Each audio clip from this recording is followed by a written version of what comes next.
জুবিনৰ ন্যায় নিজৰ জাগাত তাক আমি দিমেই 100%। এই গোটেই ডুপ্লিকেট যিটো ন্যায় পাৰ্টি তেওঁলোকৰ লক্ষ্যটোৱে হ'ল ইলেকশ্যন, কিন্তু আমি হৈছোঁ অৰিজিনেল ন্যায় পাৰ্টি। সেইকাৰণে 17 ডিচেম্বৰত আমি সম্পূৰ্ণ তথ্য ৰাইজৰ আগতো লৈ আহিম, কোৰ্টৰ আগতো লৈ আহিম, আৰু মানুহ মানিবলৈ বাধ্য হ'ব যে আমি কিমান ডাঙৰ কাম উইদিন দ্য টাইম আমি কৰিব পাৰিলোঁ।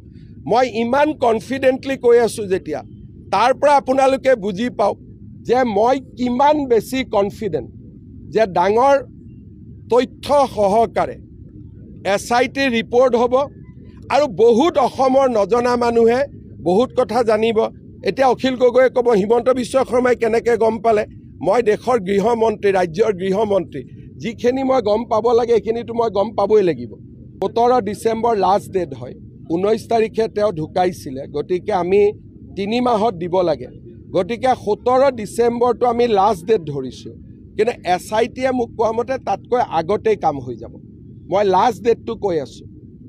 আৰু কেইজনমানে মোক হত্যা বুলি কোৱাৰ কাৰণে মাজে মাজে জোকাই থাকে, তেওঁলোকৰো মুখত চূণ পৰিব। মই এটা ব্ৰডকাষ্টত কৈছিলোঁ, হত্যা শব্দটো কোৱাৰ কাৰণে মাজে মাজে CMয়ে হত্যা কৈছিলে, CMয়ে যি কয় ভাবি চিন্তি কয়।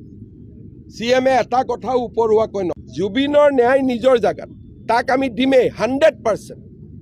এই গোটেই ডুপ্লিকেট যিটো ন্যায় পাৰ্টি তেওঁলোকৰ লক্ষ্যটোৱে হ'ল ইলেকশ্যন, কিন্তু আমি হৈছোঁ অৰিজিনেল ন্যায় পাৰ্টি। সেইকাৰণে 17 ডিচেম্বৰত আমি সম্পূৰ্ণ তথ্য ৰাইজৰ আগতো লৈ আহিম, কোৰ্টৰ আগতো লৈ আহিম, আৰু মানুহ মানিবলৈ বাধ্য হ'ব যে আমি কিমান ডাঙৰ কাম উইদিন দ্য টাইম আমি কৰিব পাৰিলোঁ। মই ইমান কনফিডেণ্টলি কৈ আছোঁ যেতিয়া, তাৰ পৰা আপোনালোকে বুজি পাওক যে মই কিমান বেছি কনফিডেণ্ট যে ডাঙৰ তথ্য সহকাৰে SIT ৰিপৰ্ট হ'ব আৰু বহুত অসমৰ নজনা মানুহে বহুত কথা জানিব। এতিয়া অখিল গগৈয়ে ক'ব হিমন্ত বিশ্ব শৰ্মাই কেনেকৈ গম পালে? মই দেশৰ গৃহমন্ত্ৰী, ৰাজ্যৰ গৃহমন্ত্ৰী, যিখিনি মই গম পাব লাগে এইখিনিতো মই গম পাবই লাগিব। 17 ডিচেম্বৰ লাষ্ট ডেট হয়, 19 তাৰিখে তেওঁ ঢুকাইছিলে, গতিকে আমি 3 মাহত দিব লাগে। গতিকে 17 ডিচেম্বৰটো আমি লাষ্ট ডেট ধৰিছোঁ, কিন্তু SITয়ে মোক কোৱা মতে তাতকৈ আগতেই কাম হৈ যাব। মই লাষ্ট ডেটটো কৈ আছোঁ। আৰু কেইজনমানে মোক হত্যা বুলি কোৱাৰ কাৰণে মাজে মাজে জোকাই থাকে, তেওঁলোকৰো মুখত চূণ পৰিব। মই এটা ব্ৰডকাষ্টত কৈছিলোঁ, হত্যা শব্দটো কোৱাৰ কাৰণে মাজে মাজে CMয়ে হত্যা কৈছিলে, CMয়ে যি কয় ভাবি চিন্তি কয়। CMয়ে এটা কথাও উপৰুৱাকৈ নকয়। জুবিনৰ ন্যায় নিজৰ জাগাত তাক আমি দিমেই 100%। এই গোটেই ডুপ্লিকেট যিটো ন্যায় পাৰ্টি তেওঁলোকৰ লক্ষ্যটোৱে হ'ল ইলেকশ্যন, কিন্তু আমি হৈছোঁ অৰিজিনেল ন্যায় পাৰ্টি। সেইকাৰণে 17 ডিচেম্বৰত আমি সম্পূৰ্ণ তথ্য ৰাইজৰ আগতো লৈ আহিম, কোৰ্টৰ আগতো লৈ আহিম, আৰু মানুহ মানিবলৈ বাধ্য হ'ব যে আমি কিমান ডাঙৰ কাম উইদিন দ্য টাইম আমি কৰিব পাৰিলোঁ। মই ইমান কনফিডেণ্টলি কৈ আছোঁ যেতিয়া, তাৰ পৰা আপোনালোকে বুজি পাওক যে মই কিমান বেছি কনফিডেণ্ট যে ডাঙৰ তথ্য সহকাৰে SIT ৰিপৰ্ট হ'ব আৰু বহুত অসমৰ নজনা মানুহে বহুত কথা জানিব। এতিয়া অখিল গগৈয়ে ক'ব হিমন্ত বিশ্ব শৰ্মাই কেনেকৈ গম পালে? মই দেশৰ গৃহমন্ত্ৰী, ৰাজ্যৰ গৃহমন্ত্ৰী, যিখিনি মই গম পাব লাগে এইখিনিতো মই গম পাবই লাগিব। 17 ডিচেম্বৰ লাষ্ট ডেট হয়, 19 তাৰিখে তেওঁ ঢুকাইছিলে, গতিকে আমি 3 মাহত দিব লাগে। গতিকে 17 ডিচেম্বৰটো আমি লাষ্ট ডেট ধৰিছোঁ, কিন্তু SITয়ে মোক কোৱা মতে তাতকৈ আগতেই কাম হৈ যাব। মই লাষ্ট ডেটটো কৈ আছোঁ। আৰু কেইজনমানে মোক হত্যা বুলি কোৱাৰ কাৰণে মাজে মাজে জোকাই থাকে, তেওঁলোকৰো মুখত চূণ পৰিব।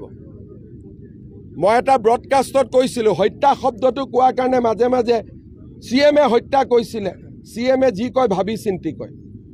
CMয়ে এটা কথাও উপৰুৱাকৈ নকয়। জুবিনৰ ন্যায় নিজৰ জাগাত তাক আমি দিমেই 100%। এই গোটেই ডুপ্লিকেট যিটো ন্যায় পাৰ্টি তেওঁলোকৰ লক্ষ্যটোৱে হ'ল ইলেকশ্যন, কিন্তু আমি হৈছোঁ অৰিজিনেল ন্যায় পাৰ্টি। সেইকাৰণে 17 ডিচেম্বৰত আমি সম্পূৰ্ণ তথ্য ৰাইজৰ আগতো লৈ আহিম, কোৰ্টৰ আগতো লৈ আহিম, আৰু মানুহ মানিবলৈ বাধ্য হ'ব যে আমি কিমান ডাঙৰ কাম উইদিন দ্য টাইম আমি কৰিব পাৰিলোঁ। মই ইমান কনফিডেণ্টলি কৈ আছোঁ যেতিয়া তাৰ পৰা আপোনালোকে বুজি পাওক যে মই কিমান বেছি কনফিডেণ্ট যে ডাঙৰ তথ্য সহকাৰে SIT ৰিপৰ্ট হ'ব আৰু বহুত অসমৰ নজনা মানুহে বহুত কথা জানিব।